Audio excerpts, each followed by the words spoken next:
कड़ी मेहनत और लंबे समय के बाद रानू चिड़िया ने अपने लिए मजबूत लकड़ी का घर बना ली थी।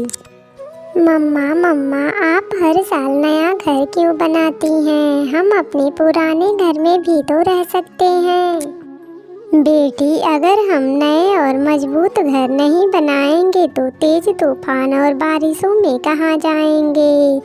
इसीलिए हम पंछियों को हर साल अपने नए घर बनाने होते हैं। ठीक है मम्मा, अब जल्दी से नए घर में चलो। मुझे नए घर के कोने कोने में उड़ना है। बेटी, आप नए घर में खूब मस्ती करो, परंतु मुझे थोड़ी सी लकड़ियाँ और लेकर आनी है, इसीलिए मैं जंगल जा रही हूँ।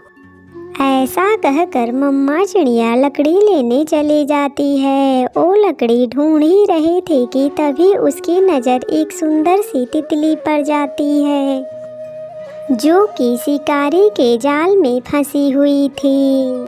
मुझे इसकी मदद करनी चाहिए। फिर से रानू चिड़िया अपनी चोंच से जाल को काट देती है और तितली को बाहर निकाल देती है।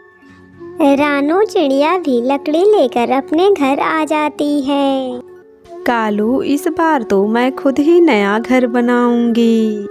क्या क्या कहा गोरी? इस बार घर तुम बनाओगी? कुछ पता भी है कि घर कैसे बनता है?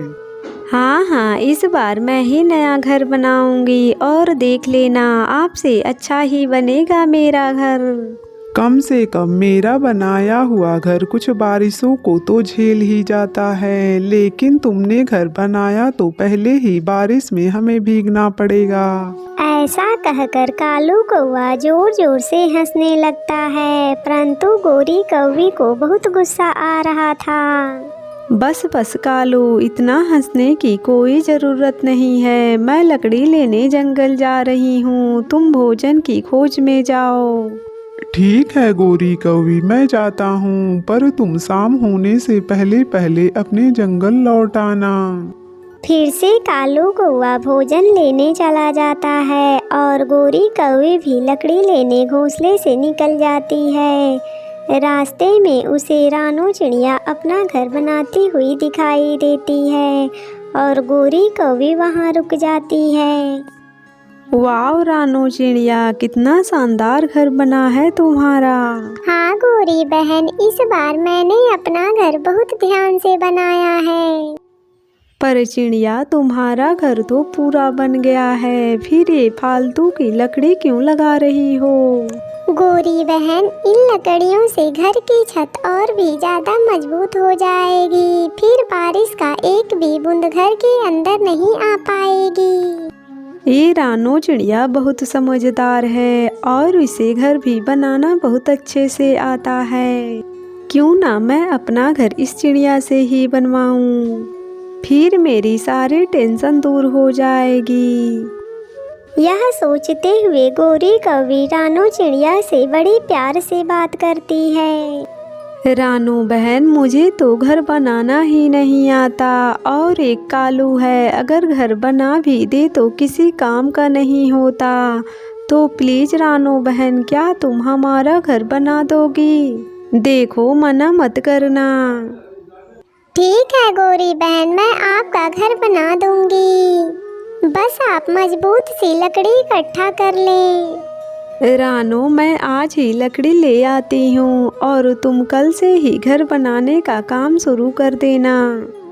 गोरी कौवी तो बहुत खुश होती है और वहाँ से चली जाती है। रानू चिड़िया भी अपने काम को जल्दी जल्दी करने को सोचती है। कल से मुझे गोरी कौवी का घर बनाना है, अपना सारा काम आज ही खत्म कर देती हूँ।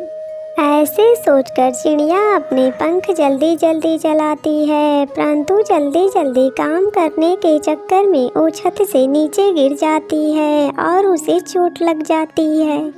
शाम को जब गोरी कौवी लकड़ी लेकर घर आती है तो मिट्ठू तोता उससे कहता है, गोरी कौवी, हमने तो अपने लिए नए घर कब के बना लिए हैं, अब लकड़ी लेकर आ रही हो तुम?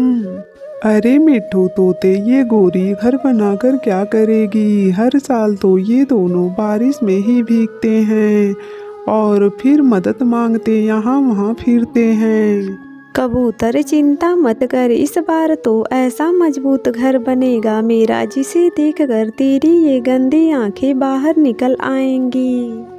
क्या सच कह रही हो गोरी कवि? तो फिर ठीक है, तो मैं तेरा घर देखने जरूर आऊँगा। आ जाना, जब मेरा घर पूरी बनके तैयार हो जाएगा तो आ जाना। ऐसा कहकर गोरी कवि अपने घर आ जाती है और अपने पति को घर बनाने की सारी बातें बता देती है। कालू, अब हमें घर बनाने की कोई चिंता नहीं है क्योंकि वो छोटी चिड़िया हमारा घर बनाएगी। सच में गोरी कवि, क्या वो रानो चिड़िया हमारा घर बनाएगी? तो फिर हमारा घर सालों साल चलेगा। फिर से अगले दिन गोरी कवि रानो चिड़िया को बुलाने उसके घर जाती है। वो अपने घर बनाने की खुशी में इतना मगन थी कि चिड़िया के पंखों में बंधी हुई पट्टी भी नहीं देख पाती। रानो, जल्दी से मेरे साथ चलो और मेरा मजबूत सा घर बना दो क्योंकि बारिशों का मौसम ज़्यादा दूर नहीं है। गोरी बहन, मुझे माफ कर दो, मैं आपका घर नहीं बना सकती क्योंकि मेरे पंखों में गहरी चोट लगी हुई है। क्या कहा तुमने? तुम मेरा घर नहीं बनाओगी? मैंने तुझ पे विश्वास करके बहुत बड़ी गलती कर दी। और फिर से गोरी कवि रानो चिड़िया की बात बिल्कुल भी नहीं सुनती और गुस्से से वहाँ से चली जाती है। मम्मा, ये गोरी आंटी तो बहुत बुरी है। आपके चोट के बारे में एक बार भी नहीं पूछी। बेटी, बड़ों के बारे में ऐसा नहीं बोलते हैं। बारिशों में सभी पंछियों को घर बनाने की चिंता होती है, इसीलिए गोरी कवि ने ऐसा बोल दिया। गोरी कहाँ है वो रानो चिड़िया? आपके साथ घर बनाने नहीं आई। कालू जी, ओ रानो चिड़िया हमारे साथ धोखा की है और अब घर बनाने से मना कर रही है। मैं तो जानता था कि वो रानो चिड़िया बहुत चालाक है, वो हमारा घर कभी नहीं बनाएगी। कोई बात नहीं गोरी कवि, चलो हम अपना घर खुद ही बनाते हैं। फिर कालू और गोरी जल्दी जल्दी अपना घर बनाने लगते हैं और बारिश से पहले उनका घर बन जाता है। कालू जी, इसे घर कहते हैं। मुझे नहीं लगता कि हम कुछ दिन इस घर में शांति से रह सकते हैं। ऐसे ही गोरी कवि कालू कौवे के घर में नकल निकाल रही थी कि वहाँ मिट्ठू तोता और कबूतर भी आ जाते हैं। अरे गोरी, ये है तुम्हारा घर। इस घर को देखकर मेरी आंखें खुली की खुली रह गई। सच में मैंने ऐसा घर कहीं नहीं देखा। ऐसा कहकर मिट्ठू तोता और कबूतर जोर जोर से हंसने लगते हैं और गोरी कवि को बहुत गुस्सा आ जाता है।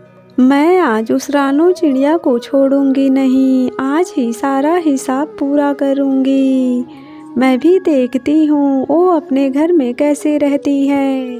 और फिर कुछ दिनों बाद तेज बारिश शुरू हो जाती है। रात का समय था, सभी पंछी अपने अपने घरों में सुकून से सोए हुए थे। चलो कालू जी, हम रानो चिड़िया का घर तोड़ाते हैं। बहुत घमंड है उसको अपने घर पर। फिर गोरी कवि और कालू कौवा रानो चिड़िया के घर चले जाते हैं और तेज तेज से हथौड़ा मारते हैं, जिसके कारण पूरा घर हिलना शुरू कर देता है। कालू, अपनी पूरी जान लगाकर हथौड़ा मारो जिसे ये घर जल्दी से टूट जाए और फिर चिड़िया मदद मांगती फिरे। लगता है कोई बड़ा तूफान आया है, तभी तो पूरा घर जोरों से हिल रहा है। थोड़ी देर में रानो चिड़िया का घर टूटकर गिरने लगता है। कालू और गोरी वहां से भाग जाते हैं।